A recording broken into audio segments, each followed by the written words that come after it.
ஆன்மீக அன்பர்கள் அனைவருக்கும் வணக்கம். உங்களை எல்லாம் இந்த ஆன்மீக சேனல் மூலியமாக சந்திக்கிறதுல நான் ரொம்பவும் சந்தோஷப்படுறேன். நாங்கள் போடுற வீடியோலாம் உங்களுக்கு பிடிச்சிருந்ததுன்னா நீங்கள் லைக் பண்ணுங்கள், ஷேர் பண்ணுங்கள். கொளத்தூர் பாபா டெம்பிள் சேனலுக்கு நீங்கள் சப்ஸ்கிரைப் பண்ணுங்கள். நீங்கள்லாம் என்னோட வரும்பொழுது இன்னும் நிறைய விஷயங்களை நான் சொல்ல கடமைப்பட்டிருக்கேன். இன்னைக்கு நான் ஆண்டாள் அருளிய திருப்பாவை பாடல்களை முழுசும் ஒவ்வொரு நாளும் பாடி அதற்கான விளக்கங்களை சொல்ல வந்திருக்கேன். கீதை என்பது எவ்வாறு புனிதமானதோ அதே போன்றுதான் ஆண்டாள் அருளிய திருப்பாவையும் மிக மிக புனிதமானது. கீதையில் சொல்லப்பட்ட கருத்துக்கள் எல்லாம் எவ்வாறு ஆன்மீகத்திற்கும் விஞ்ஞானத்திற்கும் தொடர்புடையதாக அமைகிறதோ அதே போன்றுதான் ஆண்டாள் நாச்சியார் மார்கழி மாதத்தில் பாடிய அந்த திருப்பாவையானது விஞ்ஞானமும் ஆன்மீகமும் ஒன்றோடு ஒன்று கலந்தது என்பதே அக்காலத்திலேயே அவள் அழகாக அங்கே தன்னுடைய பாடலில் விவரித்து கூறுகின்றாள். அந்த பாடலை இப்ப நான் சொல்லி நீங்களும் கேட்குறீங்க அப்படின்னு சொன்னா சொல்ற எனக்கு புண்ணியம் அதிகம், கேட்குற உங்களுக்கு அதை விட புண்ணியம் அதிகமாக இருக்கும். ஏன்னா இதெல்லாம் இறைவனுடைய அருள் இருந்தாதான் முடியும், இல்லைன்னா முடியாது. அதனால இந்த பாடலை பாடுவதற்கு இறைவன் எனக்கு அருள் கொடுத்த காரணத்தினால் நான் இந்த பாடல்களை சொல்லி இந்த திருப்பாவை பாடல் முழுவதும் பாடி அதற்கான விளக்கங்களை சொல்ல வந்திருக்கேன். நீங்களும் இதை கேட்டு இறைவனடி சேர்ந்து அவருடைய அருளை பெற வேண்டும் என்று விரும்பிக் கொண்டு இப்பொழுது முதல் பாட்டை நம்ம முதல் பாட்டுக்கு போயிட்டு அதனுடைய அர்த்தங்களையும் பார்க்கலாம். வாங்க போகலாம்.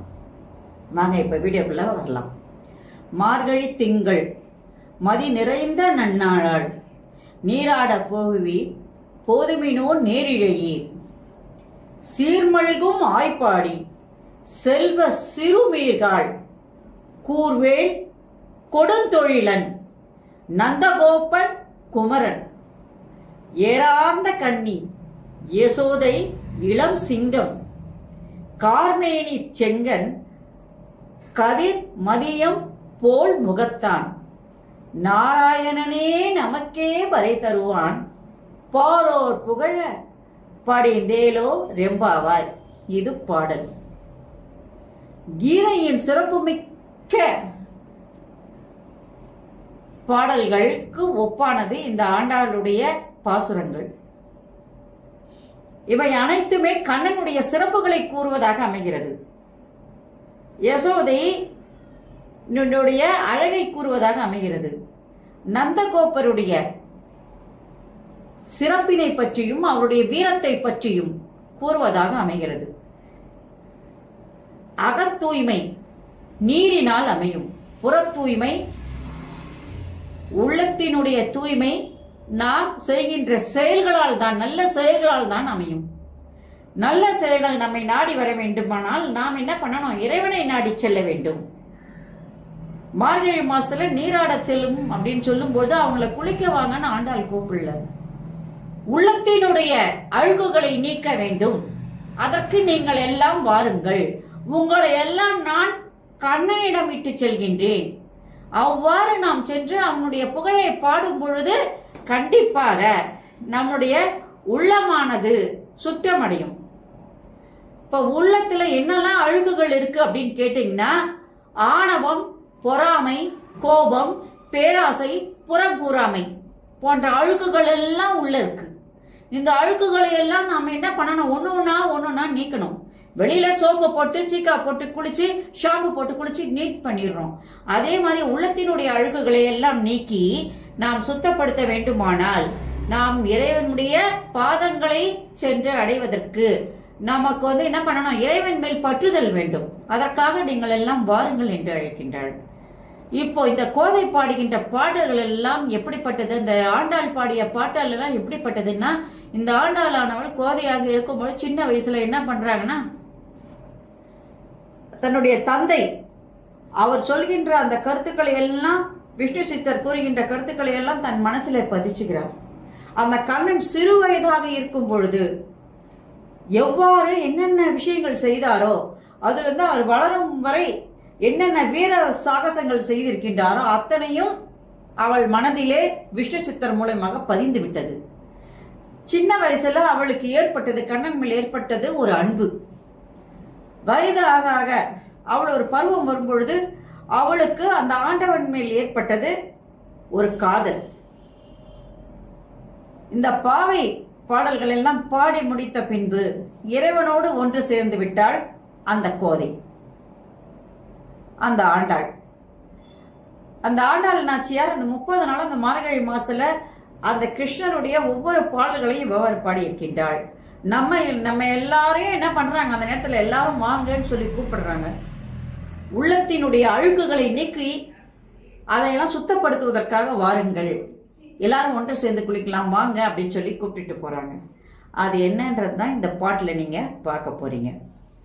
இப்போ நம்ம முதலே சொன்ன உங்களுக்கு ஆணவம், பொறாமை, கோபம், பேராசை இதெல்லாம் நம்ம மனசுல இருக்கிறதெல்லாம் வெளியில போகணும் அப்படின்னு சொன்னா அந்த இறைவனை நாம் நாடி செல்ல வேண்டும். அதெல்லாம் நீக்கிட்டோம்னா நம்ம இறைவனோட போய் ஒண்ணு சேரலாம் அப்படின்னு சொல்லியிருக்கேன். அதனால ஆயர்பாடியில் உள்ள பெண்களை எல்லாம் கூப்பிடுறாங்க. செல்வம் வளம் மிக்க பெண்கள் எல்லாம் வாருங்கள், செல்வ வளம் இல்லாத பெண்களும் வாருங்கள், அனைவருமே வாருங்கள், அனைவரும் ஒன்று சேர்ந்து அந்த கிருஷ்ணரிடம் சென்று நாம் என்ன பண்ணலாம், அவன் அடி பணியலாம், வாருங்கள் என்று சொல்லுகின்றாள். அப்போ முதல்ல சொல்லும் பொழுது யாரை சொல்கின்றாள் என்றால் அவள் தன்னுடைய மாமனாராகிய அந்த நந்தகோபரை பத்தி சொல்றாள். சொல்லும் போது அவருடைய கூர்வேல் எப்படிப்பட்டதுன்னா பகைவரையெல்லாம் அழிக்கக்கூடியது. அத்தகைய பெரும் வீரனாக இருந்தார் அவர் அப்படின்னு சொல்லி முதல்ல நந்தகோபரோட பத்தி சொல்லியாச்சு. அடுத்தது யசோதையை பத்தி சொல்லும் பொழுது யசோதை கண்ணனுடைய தாய் அறிமுகப்படுத்துறா. ஒவ்வொருத்தரையும் முதல் பாடலிலேயே கண்ணன் யார், கண்ணனுடைய தந்தை யார், அவருடைய அம்மா யார் அப்படின்றத ஒவ்வொன்றும் தாய் தந்தை 2 பேரையும் அப்படியே சொல்லிட்டு வரும்போது முதல்ல நந்தகோபர் வீரமிக்கவன் சொல்லியாச்சு. இப்ப யசோதையை பத்தி சொல்லும் பொழுது அவளுடைய கண்ணினுடைய அழகு பத்தி சொல்றாரு. அப்ப அந்த கண்ணினுடைய அழகு சொல்லும் போது அவருடைய கூந்தல் எப்படிப்பட, ஒரு பெண்ணுன்னு சொன்னாலே என்ன பண்ணுவான்னா எந்த ஒரு பாடல் ஆசிரியரா இருந்தாலும் ஒரு பெண்ணை பற்றி முதல்ல பாடும் பொழுது அவருடைய கண் தான் அவங்க முகத்துல முதல்ல வரும். 2வது அவருடைய இதழ்கள் வரும், பெண்ணினுடைய இதழை வர்ணிப்பாங்க. 3வது அவருடைய கூந்தலை வர்ணிப்பாங்க. 4வதாக அவளுடைய இடைகளானது எப்படி இருக்கு, எவ்வளவு அழகா இருக்கு அப்படின்னு வர்ணிப்பாங்க. அதற்கு ஆண்டாள் மட்டும் என்ன விதிவிலக்கா என்ன? அப்போ தன்னுடைய மாமியார முதல்ல அங்க அறிமுகப்படுத்துறாங்க. படுத்தும் பொழுது எப்படி பண்றாங்கன்னா அவள் எவ்வளவு அழகானவள், அவருடைய கூந்தல் எவ்வளவு அழகா இருக்கு, அவருடைய கண்ணானது எப்படி அழகானது அப்படின்னு சொல்லி அழகானவள் என்னுடைய மாமியார் அப்படின்னு சொல்லி கொண்டு வராங்க. அதனால அந்த அழகும் எல்லா அழகும் ஒரு சேர இருப்பவள் தான் தாய் யசோதா. அவனுடைய மகன் கண்ணன் சின்ன குழந்தை பருவத்திலிருந்து கொண்டு வராங்க. சின்ன குழந்தை, இளம் சிங்கம் போன்றவன். சின்ன சிங்கத்தை பார்க்கும்போது நமக்கு அது பூனைக்குட்டி மாதிரி ரொம்ப அழகா தெரியும்.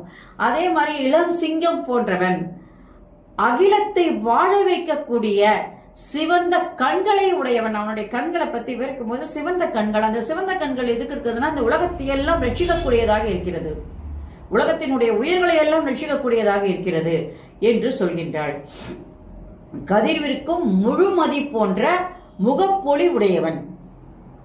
கதிர் எவ்வாறு ஒளி வரும்போது எப்படி அழகா இருக்குதோ அதே மாதிரி அந்த கண்ணனை பார்க்கும் பொழுது முகப்பொலிவானது அவ்வளவு அழகாக இருக்கிறது என்று கூறி கண்ணனை அப்படியே விவரிச்சு கொண்டு வராங்க. அதனால அந்த முகப்பொலிவினால் இந்த உலகத்தை அவன் ரட்சித்து காத்து கொண்டிருக்கின்றான். இன்று மார்கழி மாத பௌர்ணமி நன்னாள். அதனால உலகத்தில் வாழ்கின்ற உலகத்தார் எல்லாருமே அவரை புகழும் வண்ணம், அந்த கண்ணனை புகழும் வண்ணமாக நாம் உள்ளத்தினுடைய தூய்மை அடைவதற்காக நாம் அவனடி சென்று பணிந்து நாம் அவரை வணங்குவோம். அதனால நீங்கள் எல்லாம் உள்ளழுக்குகளை போக்க நீங்கள் எல்லாம் நீராட வாருங்கள் என்று கூறி அழைக்கின்றாள் நாச்சியார். இப்போ இது பாடலுடைய விளக்கம். இப்ப இந்த பாடலுக்கான சிறப்புன்னு சொல்லும் போது புற தூய்மை நீரால் அமையும், அகத்தூய்மை நற்செயல்கள் நல்ல நடத்தைகளால் அமையும். அதனால உள்ளம் தூய்மை பெற்று இறைவனை நாம் நினைத்து வணங்கும் போதுதான் அந்த இறைவனோடு நாம் ஒன்று சேர முடியும் என்பதை அழகாக இந்த பாட்டில் சொல்லும் போது கண்ணனின் தாய் யசோதையையும் தந்தையாகிய நந்தகோபரையும் முதல் பாட்டிலேயே அறிமுகப்படுத்தி விட்டாள் யசோதை. அந்த யசோதையினுடைய அழகு, அது மட்டும் இல்லாம அன்பு, இவற்றை எல்லாம் சொல்லி நந்தகோபருடைய படை பலம் எப்படிப்பட்டது, அவருடைய வீரம் எப்படிப்பட்டது அப்படின்றதுன்னு சொல்லி கண்ணனினுடைய அழகு, அந்த கண்ணனினுடைய வீரம் எப்படிப்பட்டதுன்னா இளம் சிங்கத்தை போன்றவன் அவன் என்று சொல்கின்றாள். அப்படிப்பட்ட மட்டும் இல்லாம அவருடைய கண்களால் இந்த உலகத்தை அந்த திருமாலானவர் ரட்சித்துக் கொண்டிருக்கின்றார். அப்படிப்பட்ட அந்த இறைவனை நாம் சென்று என்ன பண்ணுவோம், தன்னுடைய வாயால் பாடி அகமகிழ்ந்து உள்ளத்தின் தூய்மையை நாம் படுத்துவோம் வாருங்கள் என்று கூறி அழைப்பதாக இப்பாடல் அமைந்துள்ளது. இது மார்கழி மாசத்தினுடைய முதல் பாடல், திருப்பாவையினுடைய முதல் பாடல், ஆண்டாள் பாடிய பாடல். இந்த பாடல்ல எவ்வளவு அழகாக தன்னுடைய மாமனார் மாமியார் 2 பேரையும் முதல்ல கொண்டு வந்து தன்னுடைய கணவராகிய அந்த கண்ணனையும் அங்கே அறிமுகப்படுத்தி விடுகின்றாள். கன்னியாக இருக்கும் பொழுதே அறிமுகப்படுத்தி விடுகின்றாள் அந்த ஆண்டாள்.